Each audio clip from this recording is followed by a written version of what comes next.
Hi, my name's Elaine Smith. I'm a clinical psychologist and I have put together a little presentation just about children being anxious at school, and I hope you find some useful things in it. So let me just go to the presentation and get the slides. Okay.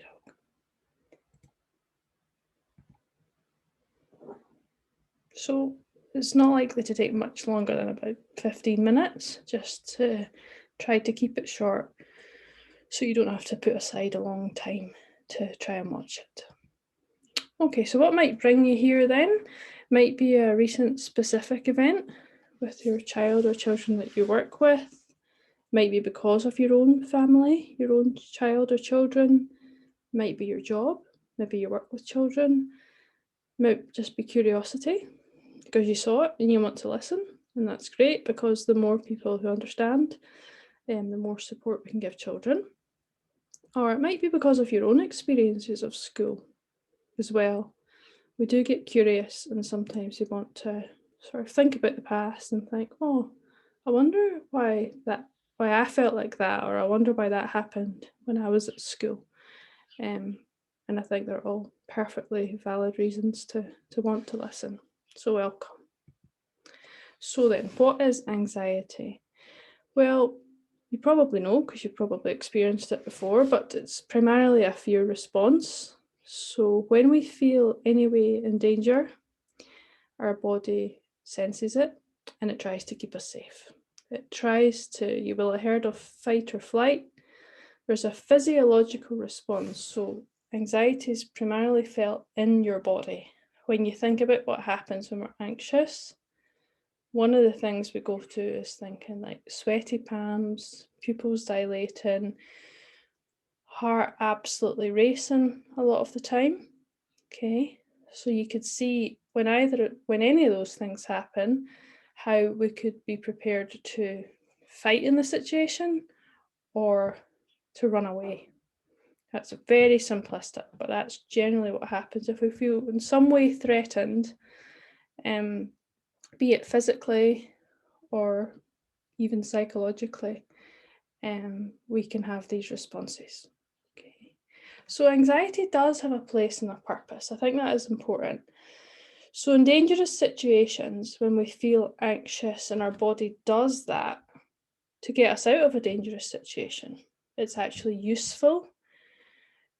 Or when we have to perform, say, reach peak performance, so something like a job interview, a presentation, something where you kind of have to step up a little bit, like an exam. If we didn't feel anxiety, it's hard to think how we would be motivated to study or to think about it, to prepare for it, if we felt no anxiety at all. So there is an optimum level.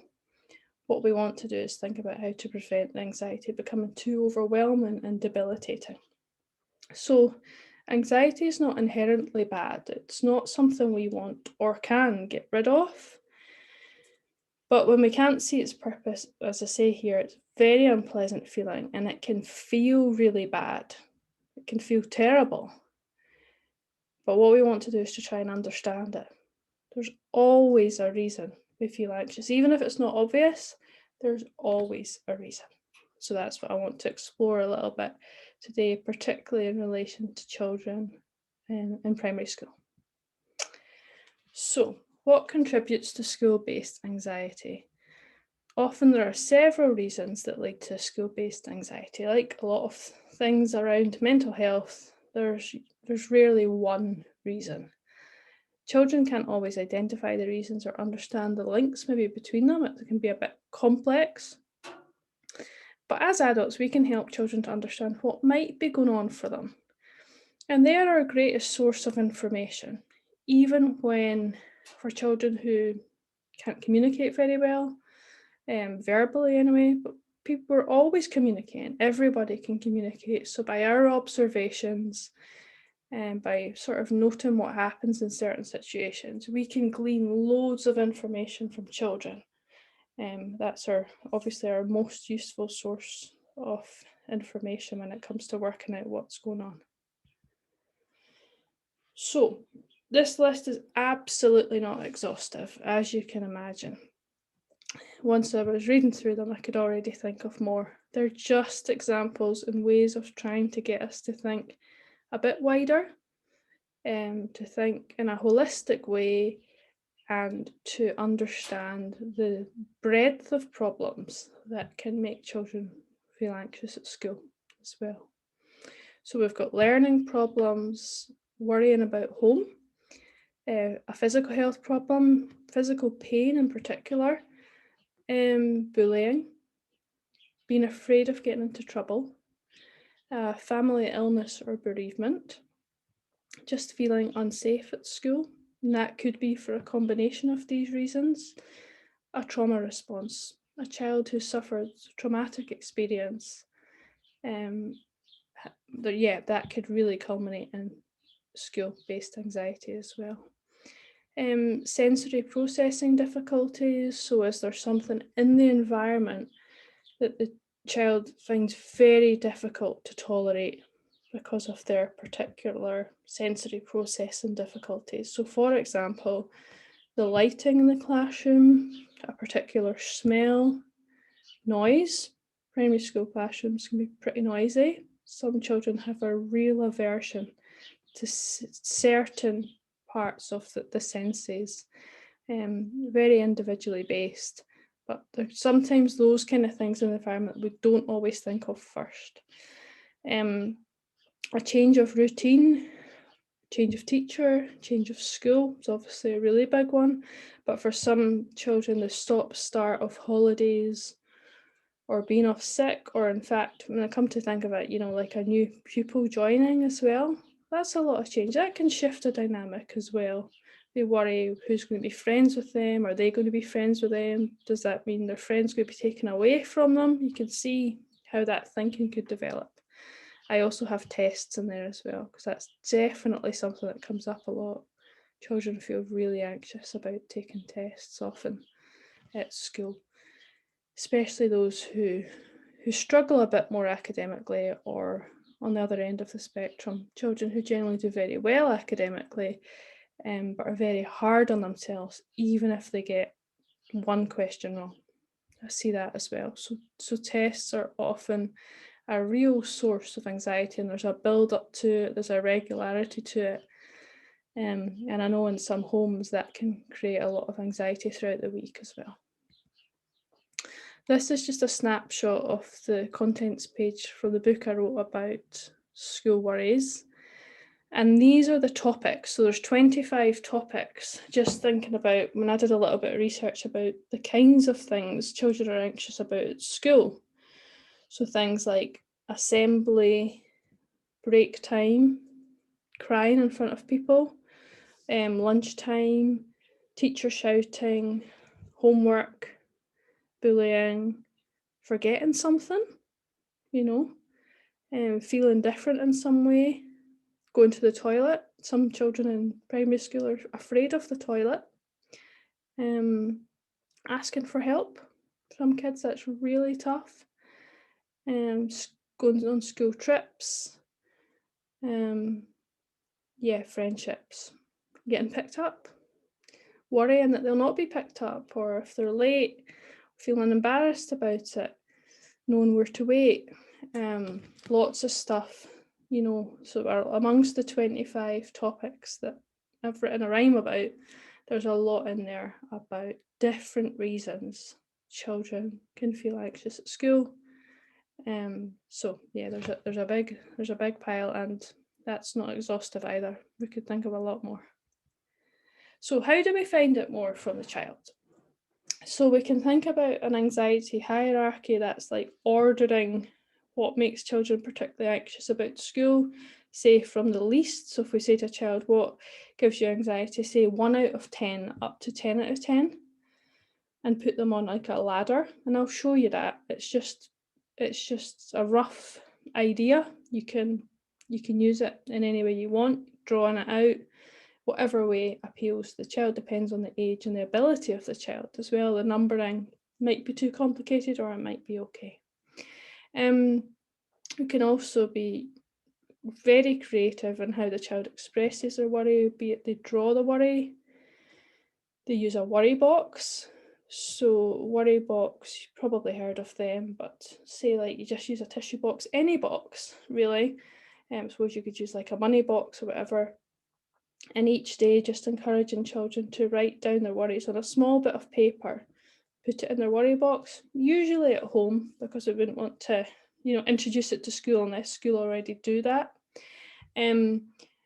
So little bits of paper, write your worry down, put it in the box, and then setting aside some worry time, say for 10 or 15 minutes every day, probably in the evening, but not too close to bedtime, just to talk about them, help process those worries, acknowledge the worries. We can't always fix everything straight away, but at least so the child feels heard, they know that you know about the worries, and in some way that has a psychological effect of sort of emptying it from their mind and sharing it with an adult that they trust, which can be really effective. Another way is using a worry book or a journal if the child's at writing age or ability, just to keep their own way of sort of emptying it out of their mind, putting it on paper. And we know that writing can be really therapeutic as well. It has a real therapeutic quality, and some people, adults as well, but some children find that really useful. They often like, the wee diaries that you can lock and things like that as well, because you don't have to see it all.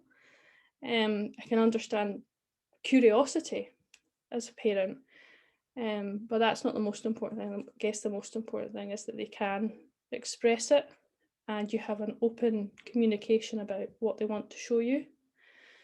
And also I have some examples of worry worksheets I've done as well. So just simple ideas. You don't have to use certain things, just having ideas about how you can find out more from the child about what might be going on. So the anxiety ladder then just helps to order things a little bit more, gives you an idea of what's the most difficult activities or issues at school and what are the ones that provoke a little bit of anxiety, but they're very manageable. You probably have an idea, but I suppose it helps to have confirmation. And sometimes a surprise comes in because you're giving a child a structured way, and without that, they might not necessarily have told you. Unless you ask quite a specific question, they might not just say. You're giving them a really good space. So for some children, it can feel easier to begin with what makes them feel the least anxious. Others might be keen to start at the top 10 out of 10. These are the things. It just depends, and either's fine. And I say, even if the child struggles a bit or doesn't quite get the concept, any information is information here. Did they appear to really want to do the task, or are they trying to get out of it? So how do they respond in the moment? Do you think it brings them a sense of relief? Or do you think it's just sort of the cogs are turning and you can still see a lot of anxiety in them? And does their self-report, so does what they're saying match observation either from yourself or teacher, whatever? Any surprises in there? Is the child communicating what you think is how they really feel, or are they still trying to sort of match what they think they need to say? So all those things, any information is information, regardless of whether you get the anxiety hierarchy completed or not. Okay. So this is just a wee visual just to represent what I mean. So starting the bottom there, number 1, the activity or issue that makes a child feel least anxious about school. So I've got playing with friends as an example. And number 10 then, the activity or issue that makes a child feel most anxious about school. And in there, I just have an example, PE class. They are just examples. You could see for different kids, they could be swapped,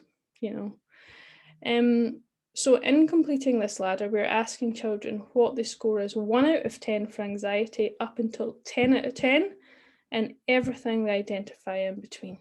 Okay, so I would write out 1, 2, 3, all the numbers. To make it clearer, I just have a sort of brief visual here.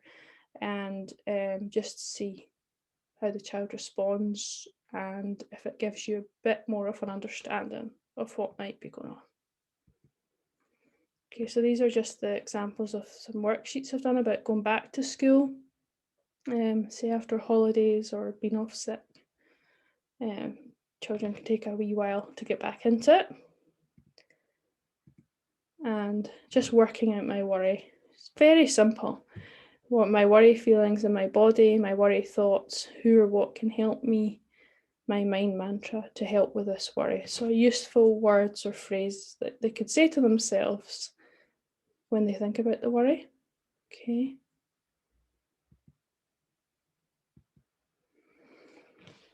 So thinking about how it can feel, especially if the school-based anxiety is ongoing, it can be exhausting, it can be frustrating.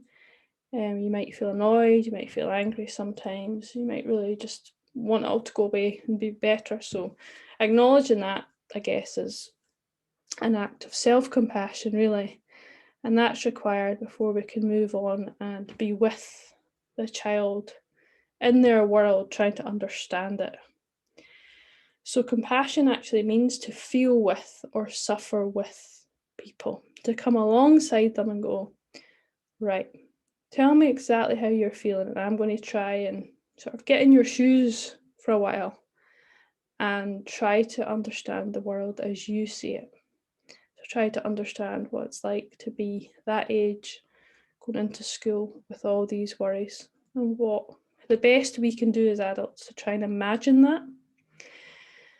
And I think it's basic, what's so important is listen, listen, and listen again. What are they really trying to tell you? What do the other behaviours indicate that might come alongside this? What are all the clues that they're giving you? As I said, empathise, stepping into their shoes. Their feelings are their truth. So being able for them to feel understood about that, to feel validated, is so important. Even if it's hard for us to understand why what might seem like a small thing causes so much anxiety, that is the fact. If that's what they bring and that's what they experience, that is the truth. Even if it's really hard for us to comprehend sometimes what as adults feels like incidental thing that causes anxiety, it is their truth. And if they feel heard and understood, they're more likely to talk about it, and that is at least half the battle. So just acknowledging as well, compassion does not always come easy, but it unlocks so much opportunity to explore emotional experiences rather than become consumed or overwhelmed by them. That sort of frustration as well, tired of them even, because sometimes these things can go on for a long time. Okay, just some other strategies then. Noticing your own responses to anxiety. So, like, what triggers you? Do you find that anything in particular about your child's anxiety? Do you notice that something you experienced? Does it bring up really strong feelings sometimes? Just to reflect on what it does to us, because it usually does something. It jars more with some people than others, but just us being able to notice and hold that in our heads when we're trying to offer compassion. Open communication with the school as much as possible. I know often parents say they don't want to keep going back and try and like they feel like they're a burden or whatever. But in most cases, that's not how it'll be received. I think it's really important for your child that you advocate and you have communication, some kind of communication system, where it's ideally two-way, where people think about and try to spot patterns over time of what's happening, and thinking about how important consistency is for the child as well when they're going into school and what they need to transition from home to school. I know lots of sort of plans that schools do consist of, the start of the day is often pivotal on whether the child can go in or not. Keeping your own log of your child's mood and anxiety. Always a good idea, because if you go to an appointment at some point or somewhere, it's very hard to think about exactly what happened 2 weeks past Wednesday. But actually, if you just keep a log, and I just mean 5 minutes a day, bullet point things that stand out, and then over time, it's always interesting to see, does something occur on a certain day, certain time? Is there something emerging that gives you clues about what's happening? And it also takes away the pressure of trying to remember everything. You just have, now we've got sort of technology to help with logging, things like that as well, or just back to paper and pen. Either's good. And just modeling expressing your emotions by expressing your emotions. Feeling free to do that. That is not likely to increase your child's anxiety as long as it's within the realms of what they can cope with. So as parent or caregiver, you're not going to share certain things with a child of a certain age because it's not appropriate. But by just being able to say, I feel a bit worried about this, or when I was your age, I used to worry about that at school. This is what I did. This is what helped me. Kids need to know that it happens to more than them. They need to not feel alone, and they need to know that their parents can handle anxiety too, and that they've handled difficult things in the past. What they don't need to know is that you don't have any of that, because we do. And I think children find that really powerful when they understand their parents experience a range of emotions as well. Children tend to really like that and benefit from that. Okay, so I've just put together a wee list of resources that I think are useful when it comes to anxiety in children. So mentally healthy schools is the one, more in line with education. And I think that's a really important one. It's a new initiative. And the CAMS resources one, actually, I'll highlight that because it basically contains all the other websites. So it's like a sort of master website, if you like, and it has like just a page of really good websites. They're all great. So I know when you're on the internet, it's hard to know what to look at, but I'd say they're all good quality, and will consist of some of the ones below as well. And I have my own website at the end. I have a few wee things on that as well. Okay. And ways to find professional help if it's required as well. Firstly, asking at school who might have access to health professionals. They might be a school nurse, might be a counsellor, educational psychology. You never know to ask. There might be services that you might not necessarily be aware of, but are available. So it's well worth asking what might be around for your child.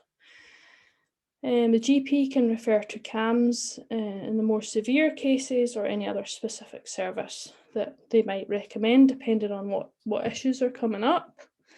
In a lot of cases, schools can refer to CAMS as well. And it's worth looking out if you're looking for sort of, I know some waiting lists are very long at the moment. It's very sort of dependent where you live, but voluntary organisations often offer maybe a short package of very low fee sort of sessions, therapeutic sessions for children. So it's well worth checking out that in your local area, finding out.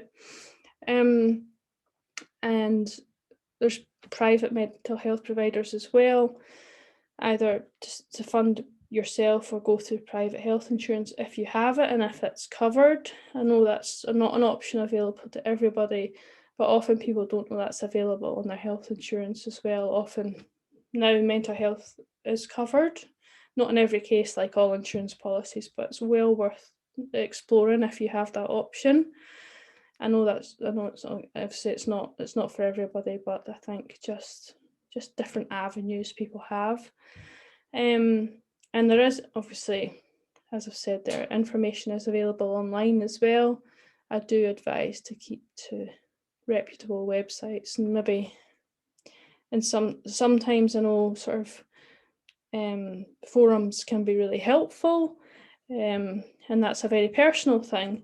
But I always recommend these reputable websites because the information's of good quality and it's not harmful. Whereas on forums or whatever, I can't ever say that that's the case because people have more freedom to write what they want. So thank you all. There's some of my details as well where you can follow me. Yeah, and thank you very much for taking the time to just to listen there. Sorry, I'm just getting my screen back. Yeah, thank you for taking the time to listen. I hope you found at least a couple of things useful there. And you can contact me if you want to follow up or ask me any questions as well. I'll be happy to do that.